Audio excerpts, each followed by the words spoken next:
Okay, we're back, and now we're going to find out why there's a picture of the seven dwarfs on this slide. All right, so I wanted to transition into talking about some of the things that we can do to make material more likely to move into long-term storage or deeper storage or however, whichever model's phrasing you want to use.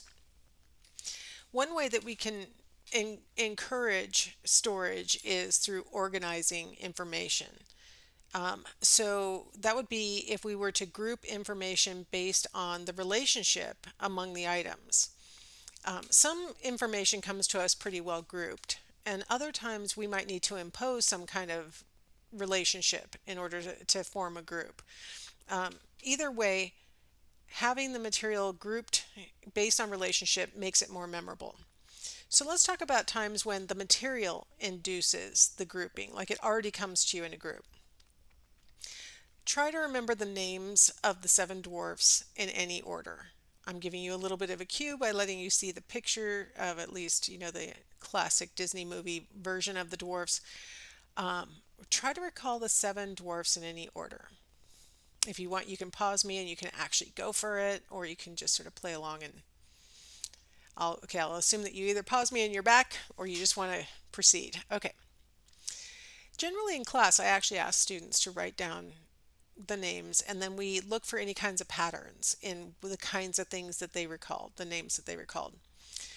A lot of times there'll be groupings like runs where they'll say names that are sort of similar, right? So ones maybe that end in the letter Y might all be listed right in a row. Once you have one of the names, it helps you to remember other names a lot of the time. So maybe thinking of grumpy helps you to remember dopey, right? And then that helps you to remember happy. And then, right as you recall each one, it may trigger you to remember another. And again, it might be in a pattern. So because you thought of one with the Y on the end, there's a predisposition for your memory to recall another one with a Y on the end, just in case you aren't sure. Because a lot of times it's really weird. It seems like people can get five for some reason, even with the faces in front. They're like, I can get five. So which ones am I missing? So all of them, I mean, there's like five of them that have Y's on the end. And then we have the two that really don't follow the pattern, right? We have Doc, who not only doesn't have a Y on the end, it's the only name that only has one syllable. And then Bashful, that has no Y on the end, but is two syllables like the others are. So once you think of one correctly, it helps you to think of other ones. That's really a common thing that students will say. They'll go, well, once I thought of grumpy, that helped me to remember happy, right? So those polar opposite ones, those kinds of things. Common errors that people will reveal is that they'll maybe come up with some word that is two syllables and ends in a Y, but is not on this list. So I've had students say things like stompy, or I've had, because there's two that start with S's. So something else that starts with an S. So maybe they're just trying to think of another word that ends in a Y, starts with an S, and so they sort of make something up. So two syllable word that ends in a Y that isn't on the list but is maybe an adjective, that makes sense. Anything that starts with an S or a D is a pretty high target, probability. So they're like, okay, we got sneezy, sleepy, stompy, snorty. They start making stuff up, right? Things that start with S's or things that start with D's, right? Because we've got dopey, doc, darling. You start making stuff up. Sometimes you'll see that there are semantic similarities where they'll say instead of a correct one, they might say something like lazy. Not exactly sure which one this kind of goes with. Maybe it's sleepy is kind of a semantic equivalent to lazy. Maybe clumsy is one that's a semantic similarity to dopey. Sometimes people will say droopy, right? It starts with a D, ends with a Y. That seems good. Grouchy seems like a semantic similarity to grumpy. So you'll see these kinds of like patterns in these errors that people will make. And the reason why I'm belaboring this is that the fact that they are making these kinds of common errors indicates that there's an organization in their memories of the names of the seven dwarfs.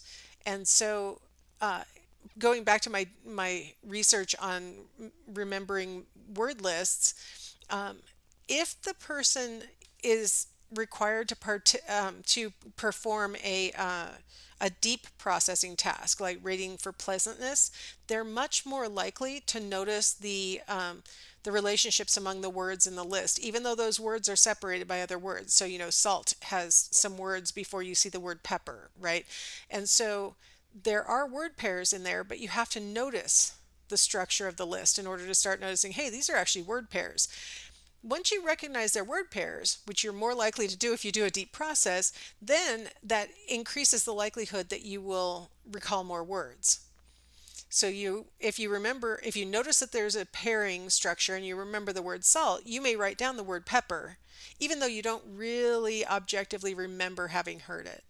Um, and I'm using salt and pepper actually as a good example because salt was a buffer word. The word pepper never showed up on the list, and I had a lot of people write down the word pepper. So they clearly noticed that there were pairs and they recalled the word salt, so then they wrote the word pepper. That shows that they were organizing the list. They didn't get credit for writing pepper, but they at least showed me that they were organizing the material as they were remembering it. The people who did the shallow tasks were much less likely to organize like that. They were much less likely to recall the members of a pair right next to each other. And so that indicates that deep processing, while it may not produce objectively better memory after 30 days, it does facilitate organization of the stimuli, even though they're coming in a disorganized fashion. So material induced organization is anytime the material is already organized. Subjective organization is when you impose organization on what is objectively unrelated items. So you get to decide what the relationship is. You try and figure out how to make it, how to maybe chunk this information or to draw relationships between things. Sometimes the strategy is going to come from your own personal experience. Maybe you have actually seen those things together in the past, or you recognize a relationship that maybe somebody else wouldn't.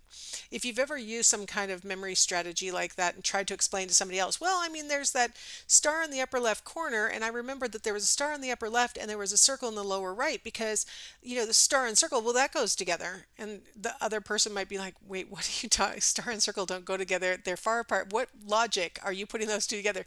It's subjective. So the logic is intrinsic for you, not necessarily objectively in the material. So here's a list, an example of the kind of thing that you can process where a person might make subjective organization on it. Let's say you needed to remember this list of words. So you've got mouse, caboose, splash, coffee, repeat, record, transpire, and actually it could be repeat, it could be record. Record, maybe it's a verb, maybe it's a noun, it's a record, I'm not sure. Transpire, skirt, swirl, tulip, expire, march, number, wheel, and water. So you might, if you had to remember this list, you might impose meaning on it. Like you might say that water and splash go together, for example. Or you might say, I don't know, record and number go together because so often people record numbers in, an Excel spreadsheet or something. And so you may have to explain to yourself why these go together. They don't logically, naturally go together, and so you might have to come up with an explanation for why they go together.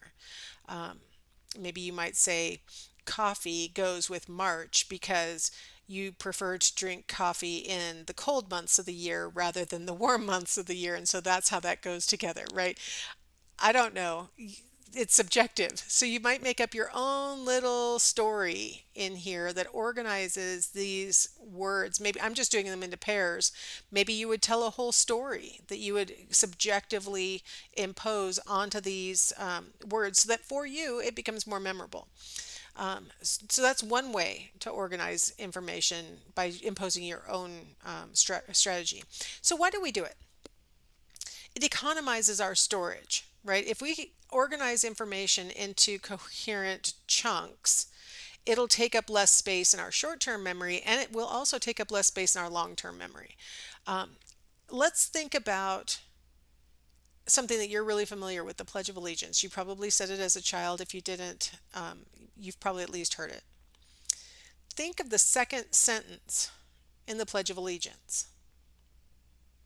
Give you a second to think about that. You can pause me if you want. Don't look it up because I'll show it to you anyway.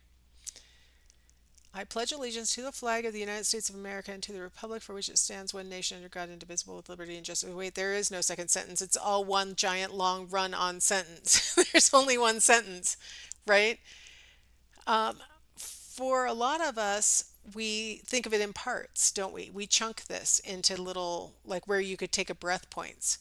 I have to go do high school visits, play different high schools, teach psychology, and award college credits for it. So I have to go visit those classes and see how they run stuff. And sometimes if I'm in a lot of the times for some reason psychology is offered as an elective, and so it's like the first thing in the morning. And so we get to do the flag ceremony in these classes. And listening to high school students say the Pledge of Allegiance, it is like it seems like there's a bunch of sentences. They're like, I pledge allegiance to the flag of the United States of America. So it's like that sounds like three sentences the way that they say it. So we chunk it though, right? We chunk it so that it's something that we can say somewhat coherently. I'd say robotically. We organize because it aids in retrieval from our neural network, right? It makes it easier to find information if it's stored in an organized fashion. So it helps us to store it, and it also helps us to retrieve the information. All right, I'm going to stop here, and in the next video, we're going to talk about generation effects.